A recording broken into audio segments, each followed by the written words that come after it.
Stats. Welcome to the podcast you've been waiting for. Great perspective and exclusive interviews. It's a hard job for those guys because it's happening fast. The kind of Saints insight and fun commentary you won't get anywhere else. We've got plenty of technology to speed things up. It's time to kick off your Been There, Done That Saints podcast, where we hand it off to our host, Mike Neighbors, and Super Bowl winning linebacker, Scott Shanley. Proud of these guys. Back in business, baby. Welcome to another Been There, Done That podcast. I'm your host, Mike Neighbors. I'm going to bring in my producer, Justin Thomas. Justin, how are you? Pretty good. And my partner, Scott Shanley. You know, Shanley, the Saints are about halfway done with training camp. As a player, is it always nice to be halfway done with training camp? It's absolutely, it's a great feeling. But, you know, even though you're halfway through training camp, there's still no light at the end of the tunnel. I remember as a player, August was the longest month of the year. Every single year, August just felt like the days crept along very slowly. There was like 48 hours in a day instead of 24 hours. So that halfway point is a big point. Once you start playing preseason games, it seems to go a little bit faster. You know, we have really taken pride in the guests that we have and the analysis from Scott Shanley. So check us out on Twitter. What's our Twitter handle, Justin? @DoneThat Podcast. Okay, I can always rely on you. And we're on all the platforms, so please subscribe on iTunes and Podbean and Stitcher and Spotify and Google. We're getting more subscribers. We really take pride in having guests from former years and, of course, current players as well. And we're going to be real excited about having some big guests coming up. But this one, we really kind of want to break down training camp because we haven't gotten together and done that because we've had so many guests. We had Bobby Hebert on recently, the likes of Cam Jordan and Will Lutz and Teron Armstead. But this one, we kind of want to change it up a little bit and just talk about the Saints and kind of where they are, the state of training camp so far. I want to bring in your former teammate, Scott, Reggie Bush. No August was longer for you than back in 2006 when you were in Jackson, Mississippi, Sean Payton's first training camp, where he had kind of a sundial. It didn't rain the whole time. And what was funny about that, or maybe not funny to you guys, weird about it, when you left, I think it rained for 2 weeks in Jackson, Mississippi. But I think it got so bad that Reggie Bush had a story. He told Colin Cowherd at Fox Sports, I want you to hear this and kind of react to it. Here's what Reggie Bush had to say about the lowest point of training camp back in 2006. And there was one other time where, and I will say this, where Sean, he was beating us up too much. And the players, there was one day where we pushed back and we didn't want to come out to practice. And we knew that as long as we had Drew Brees on our side, we were good. And so we ended up going out to practice, but I don't think we hit that day. So I think there is a fine line between, because now Sean Payton now that I've seen, that's a totally different coach. All right. So I haven't had you heard that until the podcast. I want to get kind of your immediate reaction. But is that true? Did Drew Brees kind of save a mini revolt back in 2006? I think we were all together and tried to stay together. We lost the battle that day, but I think we won the war long term. I think it opened the coach's eyes a little bit just to how much hitting we were doing, how much contact there was. And nobody ever wants to do that. And I remember Coach Payton, first time I ever heard another man use the word coup, he said everybody was forming a coup. I had to Google it at the time. I'd never heard it before. So, but we definitely formed a coup that day. But the great thing about it was, as grown men, the coaches saw our vantage point, where we were coming from. But it was hard, man. It was old school training camp, pads twice a day, no breaks. I think we went like 32 straight days in pads. It was definitely tough, and guys were getting beat up more probably mentally than physically. So those were tough training camps. All right. So how far along were you in training camp, and what was the real breaking point? Was it the obvious breaking point that it was crazy weather? It's 2-a-days. I remember that big hill you guys would have to walk up every day for practice. I mean, what was the tipping point in this so-called coup? Well, there was, I think the number of days in pads with the amount of contact would have been frustrating anywhere you were. But in Jackson, Mississippi, with the heat, I mean, heat just has a way of making you angry anyways without hitting each other in full pads every day. Right. And I think the weather definitely was a big factor in guys saying, hey, we got to make a stand a little bit here just to say, hey, don't forget the human side of what we're doing. We understand you're trying to put in a new program. You're trying to develop trust and accountability and toughness to start your program. But trust us a little bit that we will still practice hard if we just go in helmets one day here or there.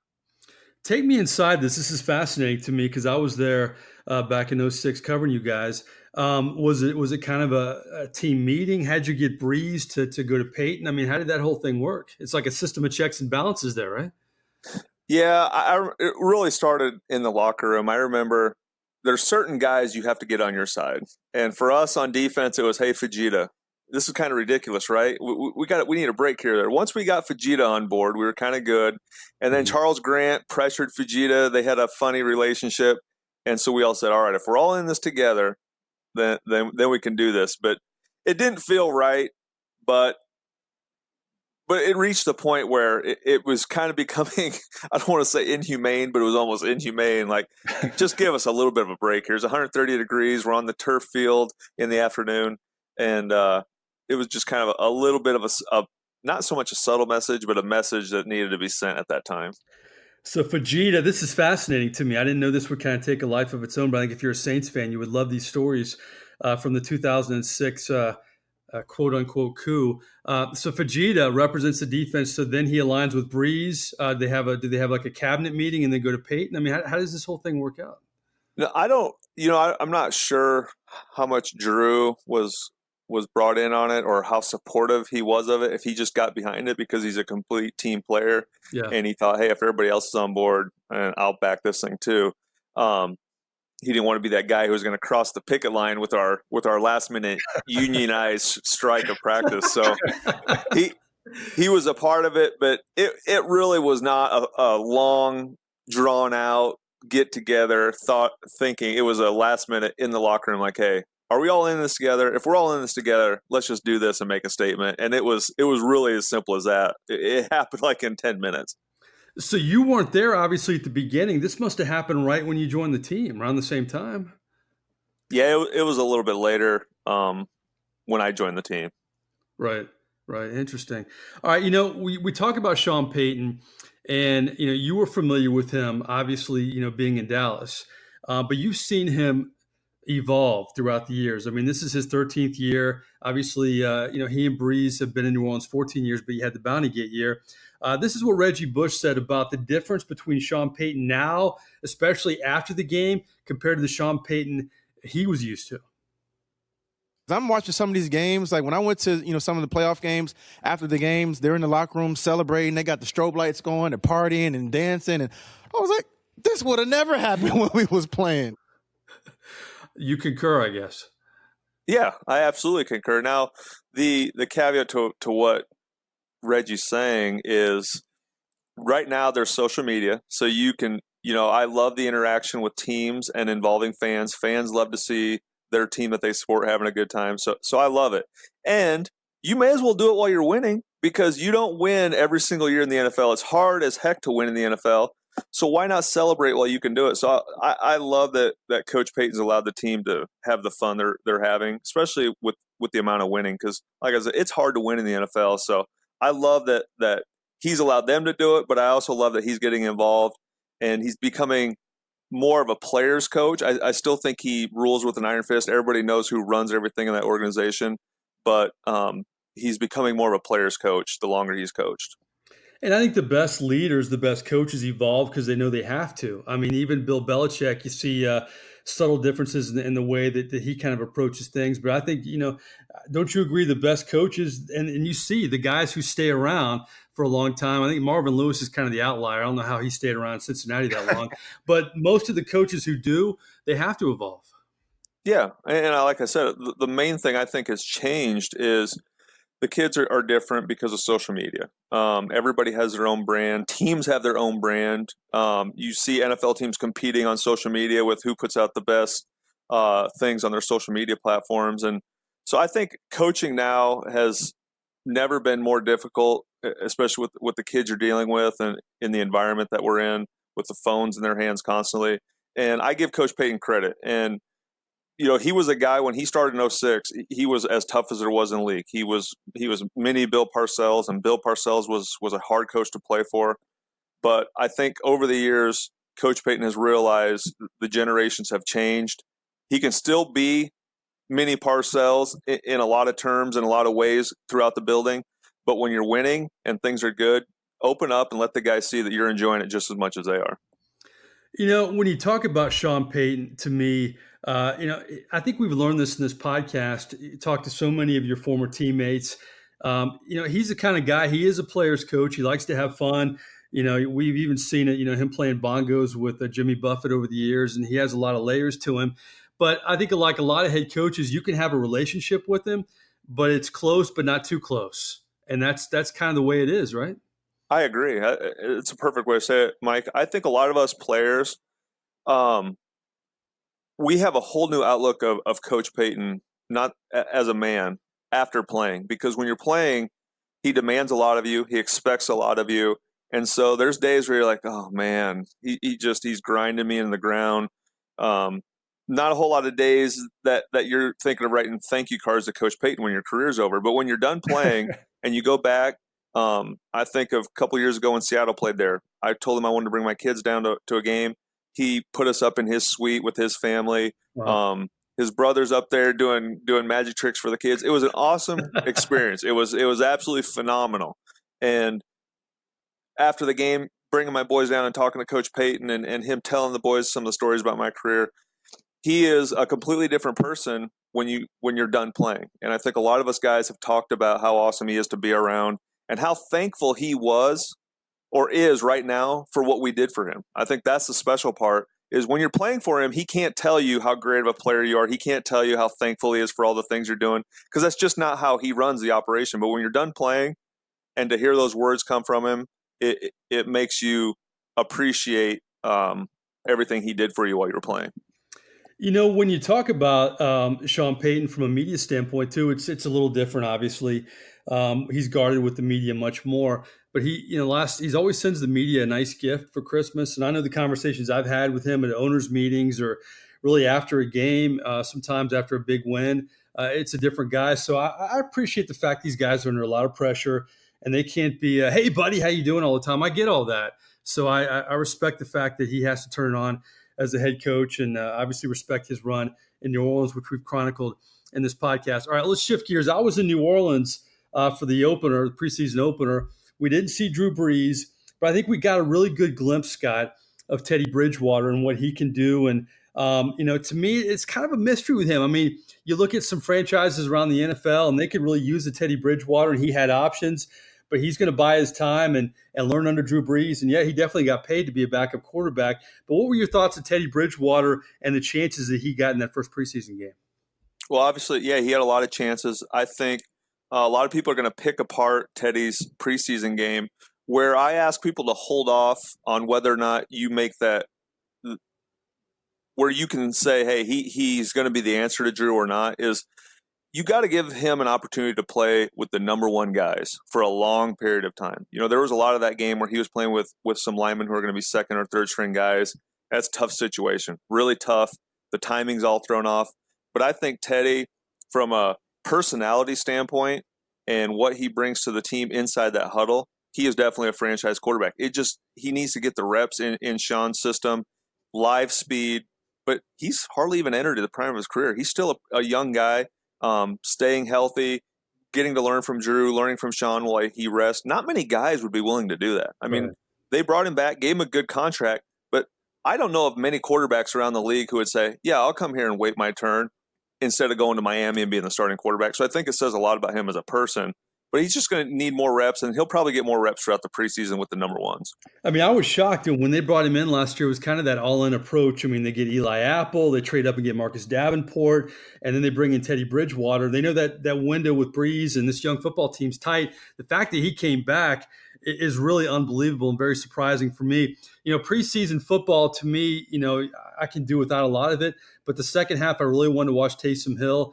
And, it's interesting, the whole dynamic with him, because he has to prepare for his Swiss Army knife role with this football team, but he also has to prepare for a lot of snaps as a quarterback in these preseason games. And he's always going to give you those flash plays, but I think he still has some work to do to be a quarterback in this league. And I don't want to take from one preseason game, but it's going to be interesting to see what happens to him moving forward. Yeah, I think his role is probably going to be the Swiss Army knife type player. His opportunities really came a year ago. They gave him a ton of plays in the preseason, and I just don't think they saw the consistency from him with his arm making the NFL throws that they would have preferred for him to be the answer to Drew. And that's why I think they kind of moved Teddy above Taysom in terms of being the answer to Drew. Just from a consistency standpoint of throwing those NFL throws, Taysom hasn't done that enough, but it's hard to argue with how important he is to this team, and whatever role they put him in, he seems to excel at. I just don't know if he can be that guy for 45 pass attempts and move the ball in the NFL consistently enough. I want to get your take on this because there's always an Adrian Arrington sighting in training camp. There's a guy who lights it up, and it's tough on the Saints team because it's hard to make these teams because the Saints have been good for so many years. But the Saints have done a great job on the other side of the coin and always getting that guy who sneaks on the roster, whether it's a Tommy Lee Lewis. I mean, we've talked to Lance Moore over the years, a Pierre Thomas. And it looks like Emmanuel Butler's kind of that guy this year, an undrafted rookie out of Northern Arizona, has had great practices, was injured, didn't play in that first preseason game, but he's back to 100%. It's hard to make this team, Scott, because they're so good. But what do you make of stories like an Emmanuel Butler? I mean, we've seen it go both ways, the Arrington route or the Lance Moore route since Sean Payton arrived. Yeah, I think there's certain positions, not only in the NFL, but more so just speaking of Coach Payton and the Saints, I think there's positions on his team that are easier to make as an undrafted free agent. You really haven't seen a whole lot of offensive linemen or linebackers come in and start right away, or safeties. It's been the running backs and receivers. For some reason, those guys, they are able to sit back, they're able to learn, but they're still able to get enough quality reps to where they can improve year in and year out. I mean, as a receiver, you can run an empty package and have 5 wide receivers on the field, and so you need depth at that position, so you're constantly getting reps. But they've done a good job of identifying guys' skill sets and how they fit into that offense that maybe a lot of teams around the NFL are like, they wouldn't even make our team. But for some reason with the Saints, they find a role for them. And I think that's more so because of the scheme that Coach Payton employs there that helps those guys make teams. We know Alvin Kamara is going to be Alvin Kamara. And, to me, Latavius Murray showed a little bit in that first preseason game that he could catch balls out of the backfield and run pretty well. But it's interesting to me that they're looking at a lot of running backs like Jacquez Rodgers, the former Buck. Is that just to get camp bodies? Is that just to build depth? Because obviously Kamara and Russell are the guys they're going to count on. Yeah, it's Murray, kind of surprised me. Yeah, Latavius, yeah. It's kind of surprised me. They've really been shopping hard for a third running back. And I know they've always had usually 3 deep running backs over the years. I don't know if they're worried about somebody getting nicked up and they just want depth at that position. But obviously you're going to have a hard time getting Kamara off the field with his explosive ability, but you don't want to beat him into the ground. But I agree with you, Mike. I thought Latavius Murray showed really good bursts. He's missed some camp with some injuries, but he is a big dude. I mean, he is a big back who can run downhill. But also, he's very smooth in the pass game. Caught the ball well on some checkdowns, made some guys miss. I think those two are going to be your options all year. But Coach Payton has always liked depth. Just like wide receiver, he's liked depth at that running back position. Somebody who can be activated on game day, play special teams. And if Kamara gets nicked up or Latavius gets nicked up, now he's the number 2 guy. And they've always liked 3 deep at running back.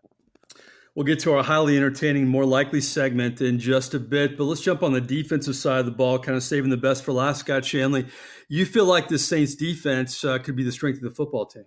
Yeah, I really thought last year, and especially mid to the end of last year, I felt like there was a changing of the guard with this Saints team. For years, the offense has always carried this team.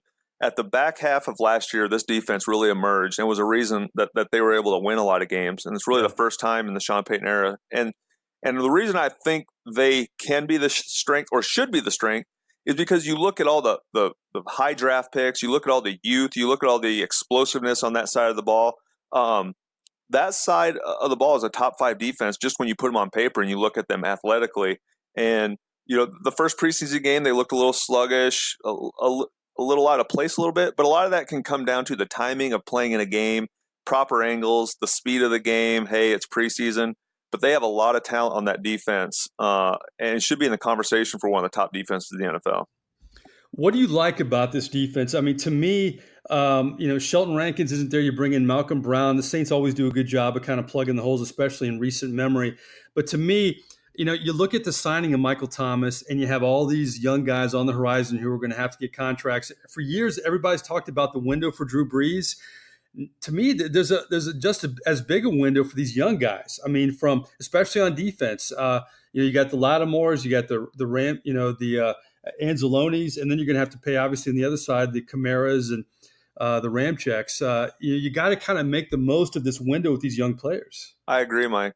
Everyone talks about the Drew Brees window, but there's a window for this team because of just what you said. They've drafted so well that a lot of these young players are some of the best at their position. They're going to want to get paid like everybody else is getting paid, and rightfully so.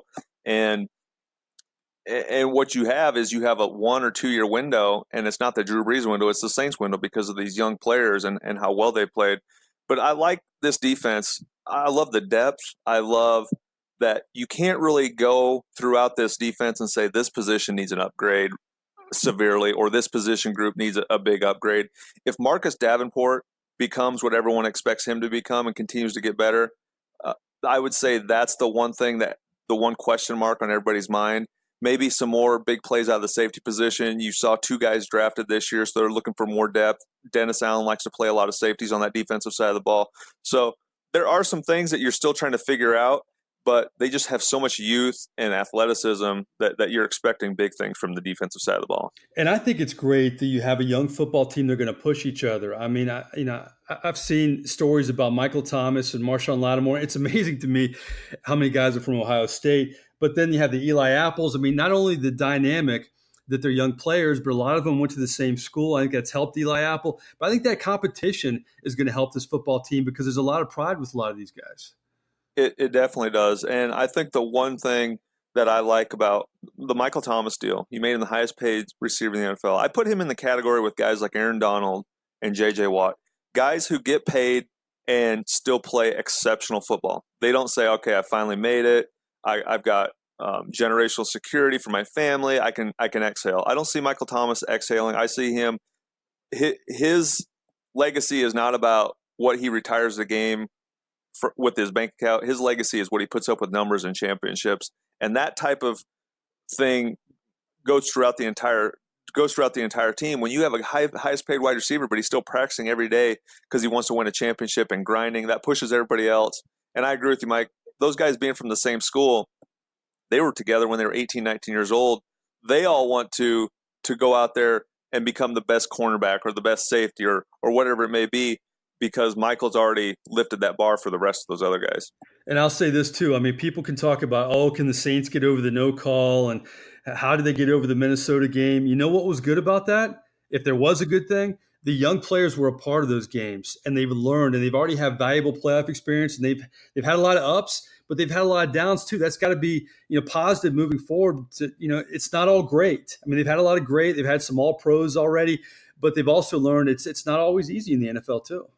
No, and what I would take away from that is just how fine of a line there is between putting a ring on your finger and finishing just like the other 30 teams do in the NFL and falling short, the other 31 teams. I just think you realize as a player how fine of a line it is that no matter what happens, going 13-3, going 16-0, 15-1, whatever it may be, it doesn't matter if you don't make the play at the right time in the playoffs. And obviously this last year was not their fault, where they had a guy standing there who didn't make a call.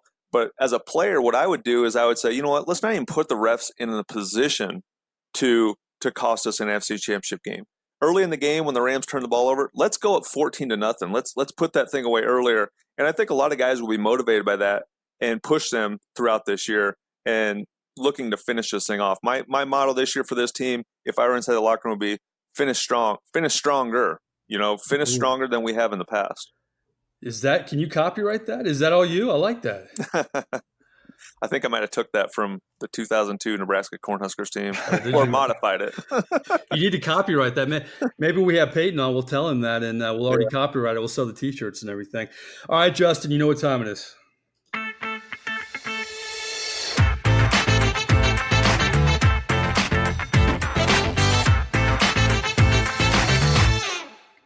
More likely, baby. 3 hypotheticals. Boy, this has just flown by almost a half hour, kind of breaking down the state of the Saints halfway through training camp so far. I'm going to bring back our producer, Justin Thomas. Of course, partner Scott Shanley still with us. We'll have Justin Thomas as our leadoff hitter for all these questions. But our first more likely, when you talk about the New Orleans Saints, it's hard to make this football team. It's hard to find a weakness. I was looking at the NFC South. There are weaknesses on the Falcons. There are weaknesses on the Carolina Panthers. A lot of weaknesses on the Tampa Bay Buccaneers. I think their theme should be if, because it's like if this guy can play well, if this guy can do this. But there's not many ifs on the New Orleans Saints, so I'm going to make the first more likely a little tougher. Guys, more likely, what is your biggest concern with the Saints as we're getting closer to the season, Justin? Like you said, there's not many weaknesses. I think probably, to me, the biggest question mark is the wide receiver core. Obviously, Michael Thomas, and then hopefully Ted Ginn. But behind them two, I don't know who's going to step up, if it's Traquan Smith, if it's some of these rookies we've been talking about, like Emmanuel Butler. But last year, towards the end, it seemed like Michael Thomas's numbers dipped a little bit. And, after him, there wasn't many receivers behind him who stepped up last year. So if the offense is going to continue firing on all cylinders, I feel like we need at least 2 more receivers behind Michael Thomas to step up and be ready. Yeah, not many nights Drew Brees can find 4 undrafted guys in the end zone like he did last year. That was kind of a outlier type game. Justin Thomas did not know the question going in. Solid answer. Scott Shanley, what do you think? Just to kind of go with what Justin's saying, I actually think if Tengidd's healthy, which he wasn't a lot of last year, I love the addition of Jared Cook so much that I think it's going to open up a lot with this offense. This offense right now, to me, is better on paper than last year, because what happened last year at the end of the year was they were double teaming Michael Thomas a lot, and they were just saying everybody else can't win one-on-one matchups. There's nobody, I think, who can cover Jared Cook one-on-one as a linebacker. So it's a huge explosive target in the offense that'll help Drew. I'm concerned. Eric McCoy played great. But he's a rookie. My concern is how much is on the plate of a center in this offense. There is a lot of communication that has to go on. Drew obviously will handle it and handles a lot of communication pre-snap, but there's a lot on the plate for the center in this offense. And I think Eric, he'll find that out once the regular season starts. But I'll be interested to see how the center position takes shape going into the regular season. Yeah, I agree with that too. It's just so easy to get excited after one preseason game, or in this age of Twitter, if a guy has a good practice or not. But you need a little further body of work to kind of break this down. I was going to say wide receiver too. I agree with everything Justin said, but I give the Saints credit. I mean, when you're trying to get, fill so many holes in a leaky roof, sometimes every football team has a leaky roof. You can only fill so many with the salary cap. And Mickey Loomis, and especially Jeff Ireland, the way he's really revamped the scouting department in the draft since he's come on board, they've done a great job with that. I'm gonna do the defensive line. I was kind of making fun of the Bucs with the if thing. I think there's a lot of ifs on that defensive line for the Saints. If Marcus Davenport steps up, it'll be huge for Cam Jordan, really help him. But also Shelton Rankins, we're not sure when he's going to come back. Malcolm Brown, by every sign, everything you hear, he's had a great training camp. But I want to see, what he does as well. How do you feel about that defensive line? I think there's a lot of ifs there too, Scott. Yeah, I agree. I think it's a shame that Sheldon got hurt last year, because he was really playing at an all-pro level and everything he was expected to be as a first-round draft pick. He's going to have to come back strong. It'll depend on how he's doing in rehab. But Malcolm Brown's going to have to step up. He was really only a first and second down player in New England. They're giving him an opportunity to rush a passer with the Saints, and he's looked good. This whole question, I'm right there with you, Mike, is going to come down to Marcus Davenport. Yeah. Can he be what everybody thought he's going to be? When you put 2 first-round picks into a D end to free up Cam Jordan, you have to be produced in the second year. So there's a lot on Marcus Davenport this year. I'll say this, teammates are this, Scott. Teammates are always going to say, good things about their teammates for the most part. But a lot of times rookies struggle, and they just kind of just say generic things. You hear Cam Jordan, you hear Sean Payton, they profusely talk about Marcus Davenport, how hard he works, his attitude, and how he wants to be great. I think there's a difference there. Don't you see that with teammates? I mean, you don't want to say anything bad about a teammate, but if you go above and beyond and talk about the improvement and how great their attitude is, I think that's always a great sign. It's a great sign, and it says when you're a first-round pick, you can come in the NFL and be humble, which is kind of rare, to be honest. Or you can come in and look at the guys in the locker room you have around you and say, okay, I haven't arrived yet. I have a lot of work to do. And I think that's why the older guys respect Marcus. He didn't go in there with an entitled attitude saying, hey, I'm the first-round pick. They brought me in here to be the savior. Just leave me alone. He's in there trying to learn, and he has a great person to learn from in Cam Jordan. So that personality of a player, especially a young player, a high drafted player, goes a long ways in determining what the rest of his career is going to be like. Yeah, he came in saying, there is a lot of pressure. He admitted that. And he also admitted, like you said, that he really wanted to live up to all the expectations. You got to like hearing that. Okay, more likely number 2, man, it is overreaction time around the NFL. We have craved the NFL. I think we count down the Christmas and the holidays the most, but boy, I think football is a close second. I know I live in this bubble of football, man, but people, you see more and more every year, how many days till football season. And when it comes, we get a little crazy. We overreact, especially in the NFL preseason. All right, it's only a couple weeks into the preseason now, but more likely, what's the biggest overreaction so far? That Kyle Murray's going to be in Canton, or that Jameis Winston's a new man in Tampa? Justin. Oh, how about that? That's a good one. I think Winston has an opportunity to turn it around, and we already kind of have a body of work. I mean, he's a good QB. He just needs to limit the mistakes. We haven't seen anything from Kyler, so I think the reaction to him in his first preseason game, I would have to go with that being as the major overreaction. I'm not saying he'll be horrible. I'm not saying he'll be great, but we have one preseason game to go off of, which is hardly anything to base an opinion on. Well, Scott Shanley is our top analyst, our insider. He's everything on this podcast. But you really go way back with Kyler Murray. You saw him play in high school. Obviously, you followed his career being a Nebraska guy at Oklahoma. You have that background, but you've also seen a lot of Jameis Winston. So I'm interested to see your response. The earliest overreaction, more likely Kyler Murray or Jameis Winston? Well, I think just because of the national scope, is probably Kyler Murray. I think Kyler's going to be a good player, but there's no mistake that Steve Keim, the Cardinals GM, waited until after the first preseason game to now come out and say, hey, this is why we traded Josh Rosen. Let's pump the brakes a little, Steve. I mean, Kyler threw, 6 passes? He completed all 6, had 1 drive against probably cover 2 every play.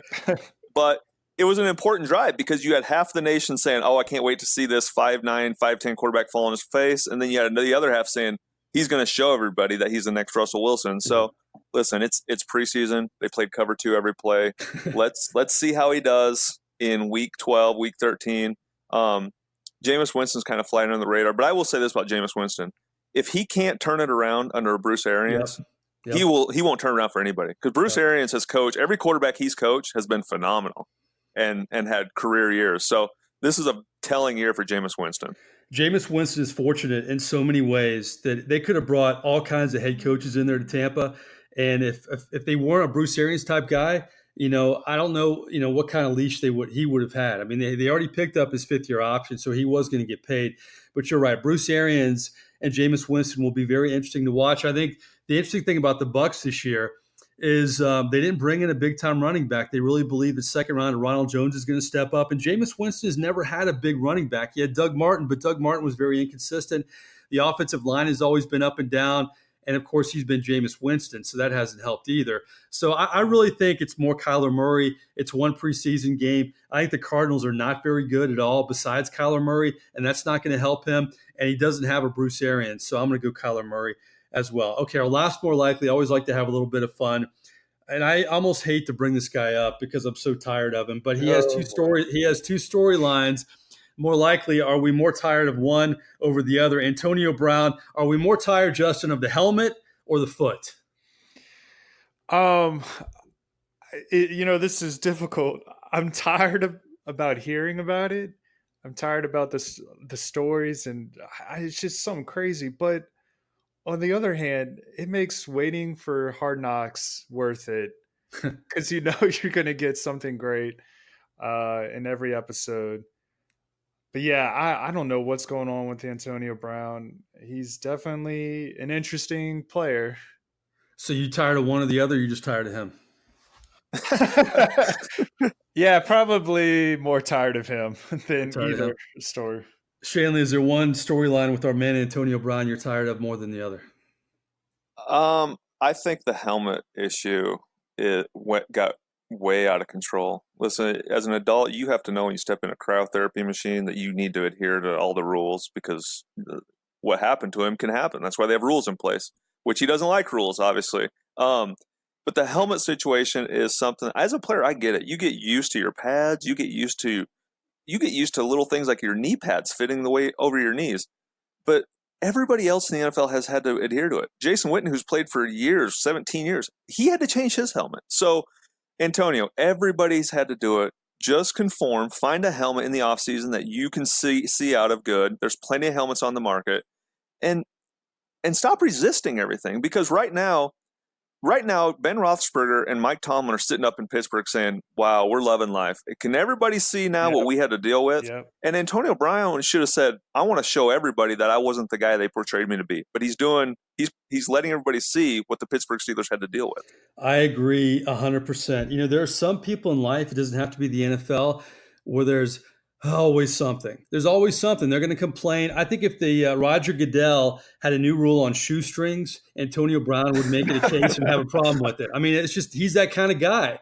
And to me, I have more of a problem with the helmet. I could see maybe with the whole hydro deal with the foot, having a misunderstanding, or, I don't know, a bad place you go to, or something, freak injury type thing happening. But whether it's like Chad Johnson or T.O., Antonio Brown's kind of the same type of guy. There's always going to be something. And it makes you wonder with Hard Knocks, these guys are always trying to seek publicity, whether it's that too. I don't need Antonio Brown, frankly, guys, for Hard Knocks. You give me John Gruden, that's all I need. I mean, that guy, just watching him do the team meetings and the speeches. And John Gruden's had enough time on camera. He kind of gets it. But John Gruden's enough for me on Hard Knocks. I don't know how you guys feel. I agree. Hard Knocks has been phenomenal. I've loved watching Derek Carr, looking at him as a franchise quarterback, getting an inside look. But Gruden's been phenomenal. I don't know about you guys, but one of my main takeaways, still talking about Antonio Brown and Hard Knocks, was at the end of the last episode, they had him walking into his hotel room with the Raiders shirt sitting on the bed, and the look on his face said, what the hell am I doing here? Yep. Like, he wasn't excited. He wasn't smiling. He didn't pick up the shirt and hold it up. He just had the look on his face like, maybe I messed this thing up in Pittsburgh. I don't know. That's the way I read his body language. Dorothy, you're not in Pittsburgh anymore. One of the best franchises in the NFL, who has stable coaching and stable quarterback play. Yeah, I mean, I think it all seemed kind of a whirlwind with these guys on social media. They're getting all this attention. And then, I'm going to show them. And then, all of a sudden, wait, I'm in Oakland. I thought the same thing. It's amazing how you get a reality check, because these guys are just so used to, in the social media age, getting attention 24/7. Well, you know what? I know we promise you a guest every week, but sometimes we like to change it up, and I need more time with Scott Shanley and Justin, frankly. So we really enjoyed kind of breaking down where the Saints are so far in training camp, and hope you enjoy the More Likely segment. That's something you'll get every week, not only between us, but we'll have the guests kind of weigh in as well. We're going to be with you every week moving forward the rest of the preseason. Of course, the regular season will be here before we know it. As we said, Justin, what's the Twitter handle? Got to follow us on Twitter. At Dundat Podcast. At Dundat Podcast. I noticed during our week off, we picked up some more followers. That's always a good sign, Scott Shanley. I feel good about that. We need more followers. And we appreciate you Saints fans subscribing to all the platforms, on iTunes, on Podbean, on Stitcher, on Spotify, on Google.